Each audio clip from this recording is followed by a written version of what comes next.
उत्तराखंड के मुख मंत्री ने 1 जनवरी 2024 ਨੂੰ ਇਹ ਕਾਨੂੰਨ ਪਾਸ ਕਰ ਦਿੱਤਾ। ਕੋਈ ਵੀ ਇੰਡੀਆ ਦੀਆਂ ਆਊਟਰ ਸਟੇਟ ਦਾ ਬੰਦਾ ਉੱਤਰਾਖੰਡ ਦੇ ਵਿੱਚ ਆ ਕੇ ਜ਼ਮੀਨ ਨਹੀਂ ਖਰੀਦ ਸਕਦਾ।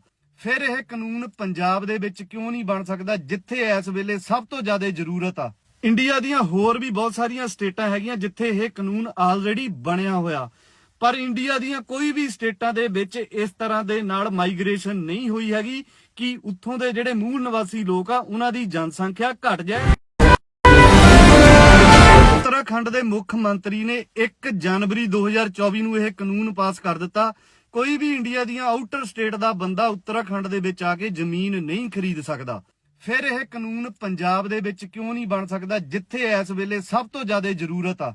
ਇੰਡੀਆ ਦੀਆਂ ਹੋਰ ਵੀ ਬਹੁਤ ਸਾਰੀਆਂ ਸਟੇਟਾਂ ਹੈਗੀਆਂ ਜਿੱਥੇ ਇਹ ਕਾਨੂੰਨ ਆਲਰੇਡੀ ਬਣਿਆ ਹੋਇਆ, ਪਰ ਇੰਡੀਆ ਦੀਆਂ ਕੋਈ ਵੀ ਸਟੇਟਾਂ ਦੇ ਵਿੱਚ ਇਸ ਤਰ੍ਹਾਂ ਦੇ ਨਾਲ ਮਾਈਗ੍ਰੇਸ਼ਨ ਨਹੀਂ ਹੋਈ ਹੈਗੀ ਕਿ ਉੱਥੋਂ ਦੇ ਜਿਹੜੇ ਮੂਲ ਨਿਵਾਸੀ ਲੋਕ ਆ ਉਹਨਾਂ ਦੀ ਜਨਸੰਖਿਆ ਘਟ ਜਾਏ ਤੇ ਜਿਹੜੇ ਮਾਈਗ੍ਰੇਟ ਹੋ ਕੇ ਲੋਕ ਆਏ ਆ ਉਹਨਾਂ ਦੀ ਵੱਧ ਜਾਏ।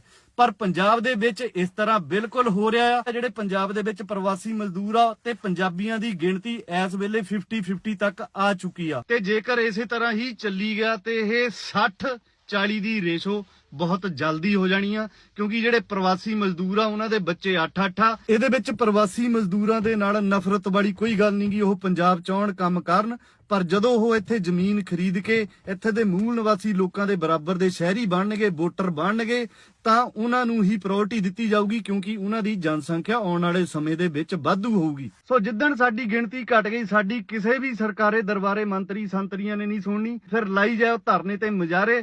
ਸੋ ਇਸ ਤੋਂ ਪਹਿਲਾਂ ਦੇਰ ਹੋ ਜਾਏ, ਸਮਾਂ ਬਹੁਤਾ ਦੂਰ ਨਹੀਂਗਾ, 5 ਤੋਂ 7 ਸਾਲ ਹੀ ਆ। ਸੋ ਸਰਕਾਰਾਂ ਤੇ ਦਬਾਅ ਪਾਓ, ਜਿਹੜਾ ਵੀ ਮੰਤਰੀ ਸੰਤਰੀ ਆਉਂਦਾ ਆ, ਕਿ ਇਹ ਕਾਨੂੰਨ ਬਣਾਓ ਕਿ ਪੰਜਾਬ ਦੇ ਵਿੱਚ ਕੋਈ ਆਊਟਰ ਸਟੇਟ ਵਾਲਾ ਬੰਦਾ ਜ਼ਮੀਨ ਨਾ ਲੈ ਸਕੇ। ਉੱਤਰਾਖੰਡ ਦੇ ਮੁੱਖ ਮੰਤਰੀ ਨੇ 1 ਜਨਵਰੀ 2024 ਨੂੰ ਇਹ ਕਾਨੂੰਨ ਪਾਸ ਕਰ ਦਿੱਤਾ। ਕੋਈ ਵੀ ਇੰਡੀਆ ਦੀਆਂ ਆਊਟਰ ਸਟੇਟ ਦਾ ਬੰਦਾ ਉੱਤਰਾਖੰਡ ਦੇ ਵਿੱਚ ਆ ਕੇ ਜ਼ਮੀਨ ਨਹੀਂ ਖਰੀਦ ਸਕਦਾ।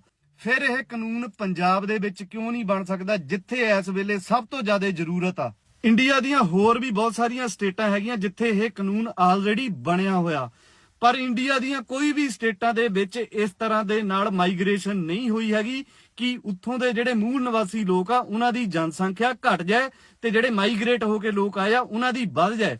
ਪਰ ਪੰਜਾਬ ਦੇ ਵਿੱਚ ਇਸ ਤਰ੍ਹਾਂ ਬਿਲਕੁਲ ਹੋ ਰਿਹਾ ਆ। ਜਿਹੜੇ ਪੰਜਾਬ ਦੇ ਵਿੱਚ ਪ੍ਰਵਾਸੀ ਮਜ਼ਦੂਰ ਆ ਤੇ ਪੰਜਾਬੀਆਂ ਦੀ ਗਿਣਤੀ ਇਸ ਵੇਲੇ 50-50 ਤੱਕ ਆ ਚੁੱਕੀ ਆ, ਤੇ ਜੇਕਰ ਇਸੇ ਤਰ੍ਹਾਂ ਹੀ ਚੱਲੀ ਗਿਆ ਤੇ ਇਹ 60-40 ਦੀ ਰੇਸ਼ੋ ਬਹੁਤ ਜਲਦੀ ਹੋ ਜਾਣੀ ਆ, ਕਿਉਂਕਿ ਜਿਹੜੇ ਪ੍ਰਵਾਸੀ ਮਜ਼ਦੂਰ ਆ ਉਹਨਾਂ ਦੇ ਬੱਚੇ 8-8 ਆ। ਇਹਦੇ ਵਿੱਚ ਪ੍ਰਵਾਸੀ ਮਜ਼ਦੂਰਾਂ ਦੇ ਨਾਲ ਨਫ਼ਰਤ ਵਾਲੀ ਕੋਈ ਗੱਲ ਨਹੀਂ ਗੀ, ਉਹ ਪੰਜਾਬ ਚ ਆਉਣ ਕੰਮ ਕਰਨ, ਪਰ ਜਦੋਂ ਉਹ ਇੱਥੇ ਜ਼ਮੀਨ ਖਰੀਦ ਕੇ ਇੱਥੇ ਦੇ ਮੂਲ ਨਿਵਾਸੀ ਲੋਕਾਂ ਦੇ ਬਰਾਬਰ ਦੇ ਸ਼ਹਿਰੀ ਬਣਨਗੇ, ਵੋਟਰ ਬਣਨਗੇ, ਤਾਂ ਉਹਨਾਂ ਨੂੰ ਹੀ ਪ੍ਰਾਇੋਰਟੀ ਦਿੱਤੀ ਜਾਊਗੀ, ਕਿਉਂਕਿ ਉਹਨਾਂ ਦੀ ਜਨਸੰਖਿਆ ਆਉਣ ਵਾਲੇ ਸਮੇਂ ਦੇ ਵਿੱਚ ਵਾਧੂ ਹੋਊਗੀ। ਸੋ ਜਿੱਦਣ ਸਾਡੀ ਗਿਣਤੀ ਘਟ ਗਈ, ਸਾਡੀ ਕਿਸੇ ਵੀ ਸਰਕਾਰੇ ਦਰਬਾਰੇ ਮੰਤਰੀ ਸੰਤਰੀਆਂ ਨੇ ਨਹੀਂ ਸੁਣਨੀ, ਫਿਰ ਲਾਈ ਜਾਓ ਧਰਨੇ ਤੇ ਮੁਜ਼ਾਹਰੇ। ਸੋ ਇਸ ਤੋਂ ਪਹਿਲਾਂ ਦੇਰ ਹੋ ਜਾਏ, ਸਮਾਂ ਬਹੁਤਾ ਦੂਰ ਨਹੀਂਗਾ, 5 ਤੋਂ 7 ਸਾਲ ਹੀ ਆ। ਸੋ ਸਰਕਾਰਾਂ ਤੇ ਦਬਾਅ ਪਾਓ, ਜਿਹੜਾ ਵੀ ਮੰਤਰੀ ਸੰਤਰੀ ਆਉਂਦਾ ਆ, ਕਿ ਇਹ ਕਾਨੂੰਨ ਬਣਾਓ ਕਿ ਪੰਜਾਬ ਦੇ ਵਿੱਚ ਕੋਈ ਆਊਟਰ ਸਟੇਟ ਵਾਲਾ ਬੰਦਾ ਜ਼ਮੀਨ ਨਾ ਲੈ ਸਕੇ। ਉੱਤਰਾਖੰਡ ਦੇ ਮੁੱਖ ਮੰਤਰੀ ਨੇ 1 ਜਨਵਰੀ 2024 ਨੂੰ ਇਹ ਕਾਨੂੰਨ ਪਾਸ ਕਰ ਦਿੱਤਾ। ਕੋਈ ਵੀ ਇੰਡੀਆ ਦੀਆਂ ਆਊਟਰ ਸਟੇਟ ਦਾ ਬੰਦਾ ਉੱਤਰਾਖੰਡ ਦੇ ਵਿੱਚ ਆ ਕੇ ਜ਼ਮੀਨ ਨਹੀਂ ਖਰੀਦ ਸਕਦਾ। ਫਿਰ ਇਹ ਕਾਨੂੰਨ ਪੰਜਾਬ ਦੇ ਵਿੱਚ ਕਿਉਂ ਨਹੀਂ ਬਣ ਸਕਦਾ, ਜਿੱਥੇ ਇਸ ਵੇਲੇ ਸਭ ਤੋਂ ਜ਼ਿਆਦਾ ਜ਼ਰੂਰਤ ਆ।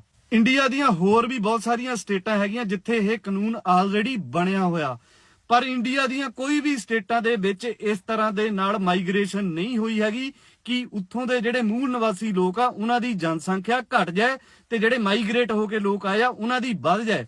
ਪਰ ਪੰਜਾਬ ਦੇ ਵਿੱਚ ਇਸ ਤਰ੍ਹਾਂ ਬਿਲਕੁਲ ਹੋ ਰਿਹਾ ਆ। ਜਿਹੜੇ ਪੰਜਾਬ ਦੇ ਵਿੱਚ ਪ੍ਰਵਾਸੀ ਮਜ਼ਦੂਰ ਆ ਤੇ ਪੰਜਾਬੀਆਂ ਦੀ ਗਿਣਤੀ ਇਸ ਵੇਲੇ 50-50 ਤੱਕ ਆ ਚੁੱਕੀ ਆ, ਤੇ ਜੇਕਰ ਇਸੇ ਤਰ੍ਹਾਂ ਹੀ ਚੱਲੀ ਗਿਆ ਤੇ ਇਹ 60-40 ਦੀ ਰੇਸ਼ੋ ਬਹੁਤ ਜਲਦੀ ਹੋ ਜਾਣੀ ਆ, ਕਿਉਂਕਿ ਜਿਹੜੇ ਪ੍ਰਵਾਸੀ ਮਜ਼ਦੂਰ ਆ ਉਹਨਾਂ ਦੇ ਬੱਚੇ 8-8 ਆ। ਇਹਦੇ ਵਿੱਚ ਪ੍ਰਵਾਸੀ ਮਜ਼ਦੂਰਾਂ ਦੇ ਨਾਲ ਨਫ਼ਰਤ ਵਾਲੀ ਕੋਈ ਗੱਲ ਨਹੀਂ ਗੀ, ਉਹ ਪੰਜਾਬ ਚ ਆਉਣ ਕੰਮ ਕਰਨ, ਪਰ ਜਦੋਂ ਉਹ ਇੱਥੇ ਜ਼ਮੀਨ ਖਰੀਦ ਕੇ ਇੱਥੇ ਦੇ ਮੂਲ ਨਿਵਾਸੀ ਲੋਕਾਂ ਦੇ ਬਰਾਬਰ ਦੇ ਸ਼ਹਿਰੀ ਬਣਨਗੇ, ਵੋਟਰ ਬਣਨਗੇ, ਤਾਂ ਉਹਨਾਂ ਨੂੰ ਹੀ ਪ੍ਰਾਇੋਰਟੀ ਦਿੱਤੀ ਜਾਊਗੀ, ਕਿਉਂਕਿ ਉਹਨਾਂ ਦੀ ਜਨਸੰਖਿਆ ਆਉਣ ਵਾਲੇ ਸਮੇਂ ਦੇ ਵਿੱਚ ਵਾਧੂ ਹੋਊਗੀ। ਸੋ ਜਿੱਦਣ ਸਾਡੀ ਗਿਣਤੀ ਘਟ ਗਈ, ਸਾਡੀ ਕਿਸੇ ਵੀ ਸਰਕਾਰੇ ਦਰਬਾਰੇ ਮੰਤਰੀ ਸੰਤਰੀਆਂ ਨੇ ਨਹੀਂ ਸੁਣਨੀ, ਫਿਰ ਲਾਈ ਜਾਓ ਧਰਨੇ ਤੇ ਮੁਜ਼ਾਹਰੇ।